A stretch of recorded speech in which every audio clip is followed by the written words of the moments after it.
Hello, everyone. I'm Michal Trojanowski. I'm a product engineer, a product marketing engineer at Curity.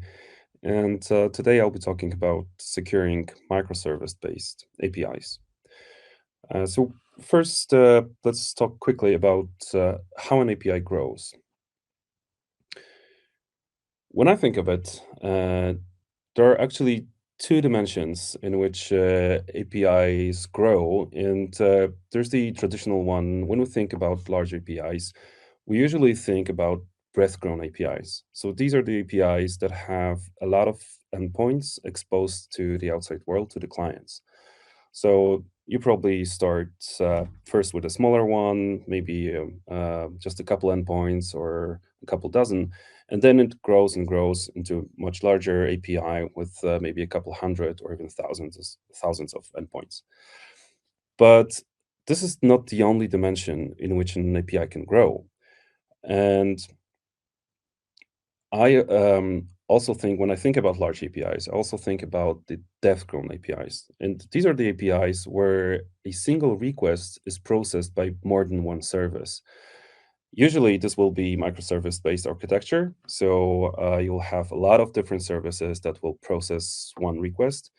But this can also be a hybrid architecture where you have maybe a legacy monolithic application that starts processing the request, and then some parts of the code have already been refactored out to some microservices, and the monolithic part calls the services to process the request.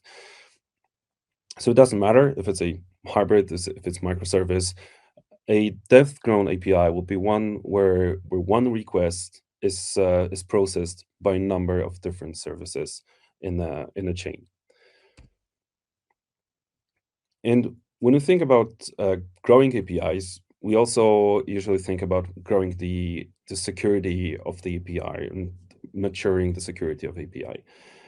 A few years ago, and usually when an API starts or when API started a few years back, the first choice of securing the API is using an API key. That's a static string sent in a header, maybe together with some basic authentication from the client. And this is used to authenticate the client at the API. And it is a very basic form of security in API. Many APIs are maturing, fortunately, and changing the solution. This talk is not about this, so I won't go into detail why this is bad. But when the API security matures, when the API matures, mm, the security solution tends to change into a token-based authentication. So now instead of using static API keys, we use some short-lived tokens. But the tokens for now are used only for authentication, so only for authenticating clients. Authorization is still not done as part of that token-based infrastructure.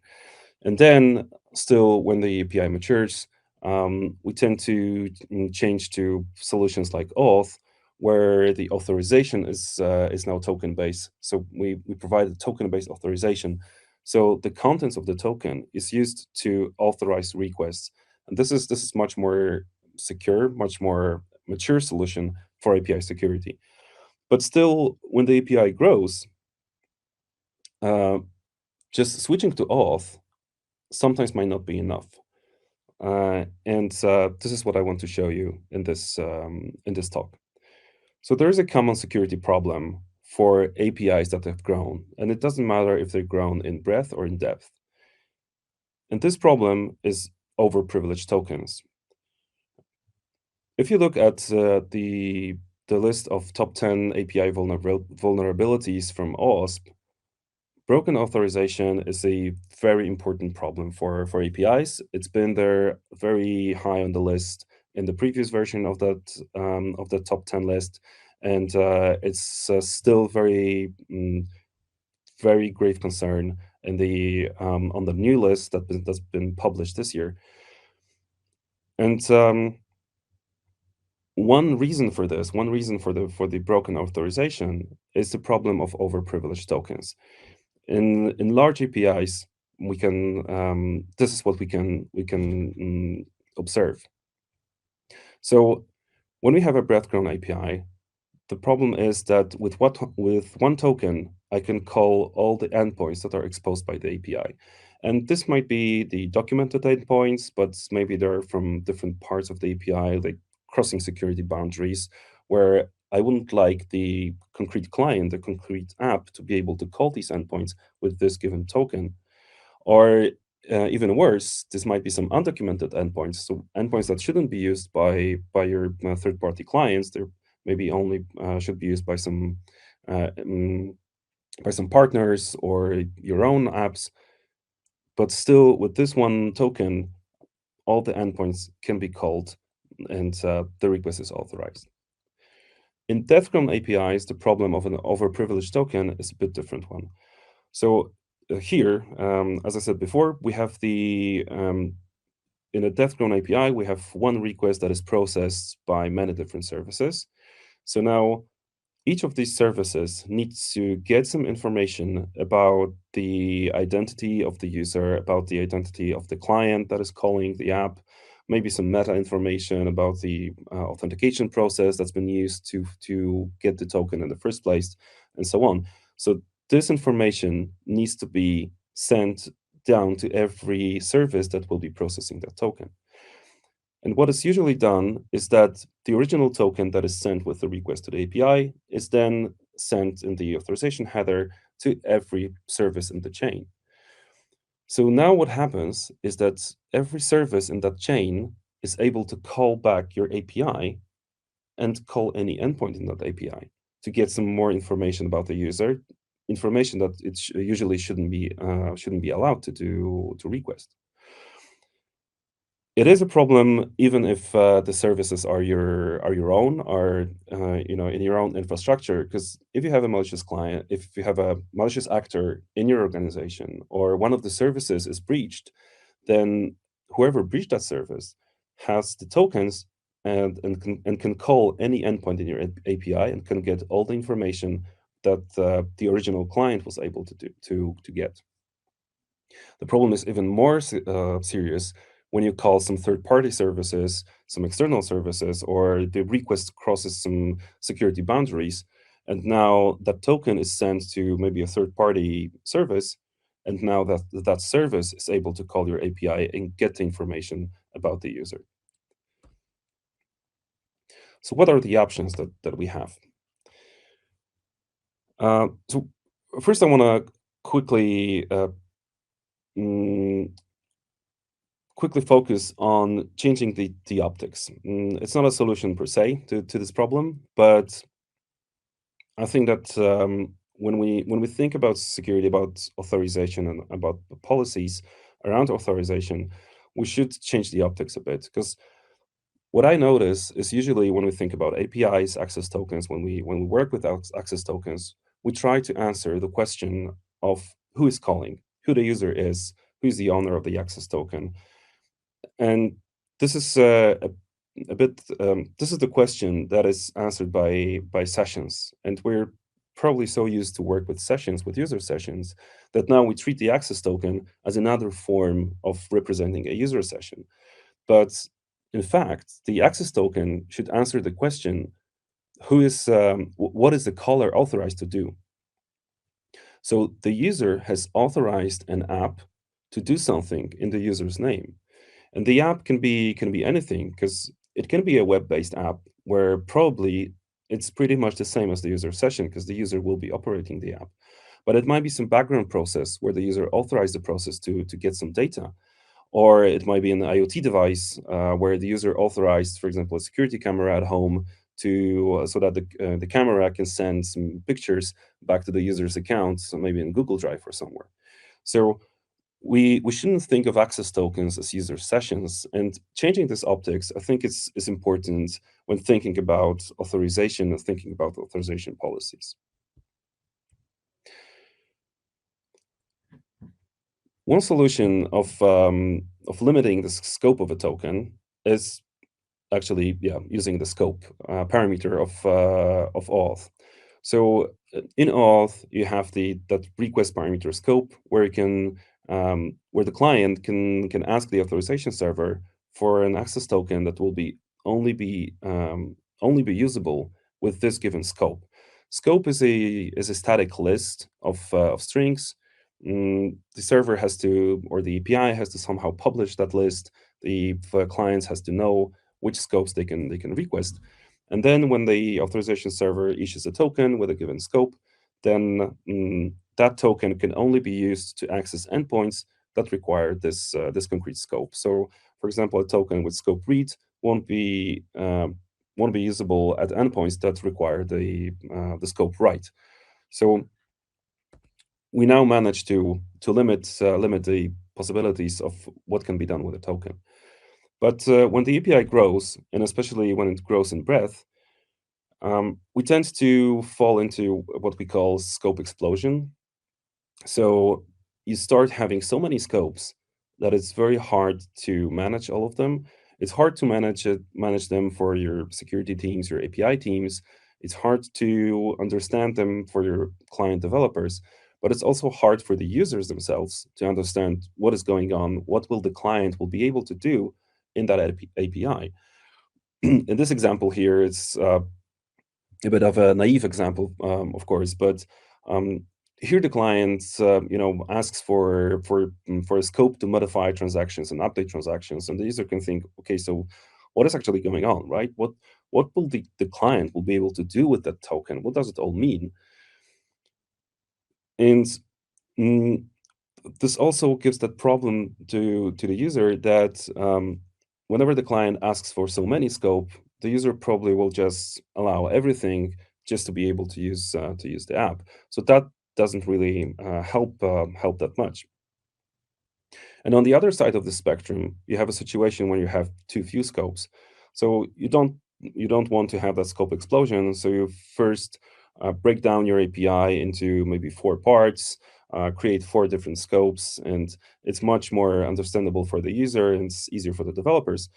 But now you actually have quite the same problem because even though you broke down the API into smaller parts, within that part there still might be so many endpoints, and the token is can be used to do so many things that it's still an overprivileged token, even though it's scoped so it can't be used in the whole API. So a better solution here would be to use claim-based authorization. And claim-based authorization is a situation where the service uses full contents of the token, all the claims in the token, to perform some very specific authorization decisions. And in that token, you can have information about the user, information about the client that is calling, maybe information about the as I said, about the process, the authentication methods that were used to get the token in the first place, some more metadata about a whole process or about the whole token. And now this can be used to perform some fine-grained authorization decisions at the API at the service level. I like to think about it that scopes are used for coarse-grained authorization. It can be done at the API gateway level, but it should also be done at the service level as well. And then claims are used for fine-grained authorization whenever those fine details are needed to perform that authorization decisions. And this is useful both in breadcrumb APIs when you have many endpoints and you need to decide which endpoints should be accessible for which users that have some concrete attributes. But it's also helpful in dev-grown APIs because now every service in the chain will have a lot of different information that can be used to perform some fine-grained authorization decisions. But claims-based authorization doesn't answer that other problem. So still, whenever we pass the token to other services, they still will be able to call your API directly and get some more information that they should. So to address this problem, we should think about token sharing and specifically exchanging tokens. Token exchange is an RFC published by the OAuth group. So it is a standard where a service can ask the authorization server, can send the original token to authorization server and ask for a different token which has limited scope. And usually the scope will be so limited that it will contain all the information that the other service in the chain needs to perform authorization decision, but it won't be usable by that service to call any other services, those that it shouldn't be allowed to call. And now, so with this, we can address that issue where that original token is overprivileged um, when used by other services. There is another version of that token exchange mm, token exchange pattern. It's called embedding tokens. So the authorization server, when it first issues an access token, it puts a different uh, another access token inside of the main access token used by the client. And this can be used in a situation where you know that many services that process the request will be calling the same different service. For example, you have a logger service or a debug service where you call it frequently from all those different services, and maybe it's even a third party service. And you know that each of these services would have to perform the token exchange and call the authorization server to get the same access token, actually. So now the authorization server can just issue that token once or ask for the token, some external service again, and put that in the encompassing access token used by the client, and this can now be taken from the access token and used as a separate access token to call the third-party service. There are some proposed standards for this token sharing techniques. They're still quite early drafts, but so they're quite interesting, and it's a good read, definitely. So the first one, identity chaining across trust domains, shows how to use some existing RFCs from auth to create that token sharing with the token exchange technique I talked about earlier, and the multi-token container data structure. So this one is also very interesting because here it proposes to um, instead of using an access token in the header of a request, to actually use a container for tokens and in that header, so that every service that processes the request can add a new token and add some new verifiable information to that request, so that other services can use it to process the request, to authorize the request. And a common example here is, for example, a transaction service will authorize a request only if it's been processed by a fraud prevention service. And it doesn't have to be the prevention service that calls the transaction service directly. It's just that the transaction service needs to have some information in the request that the fraud prevention service has processed the request before. So the key takeaways here are um, that merely implementing auth, merely using auth in your API for securing your API might not be enough, especially if you have a large API landscape, if it's a breadcrumb API or a deathcrumb API. Remember that access tokens are not related to user sessions, and I think that shifting that viewpoint is important for designing proper authorization policies. And always limit the capabilities of a token. So use claims-based authorization, or implement proper token sharing techniques depending on what you need to always have least privileged tokens used by your services. And that will be everything from me.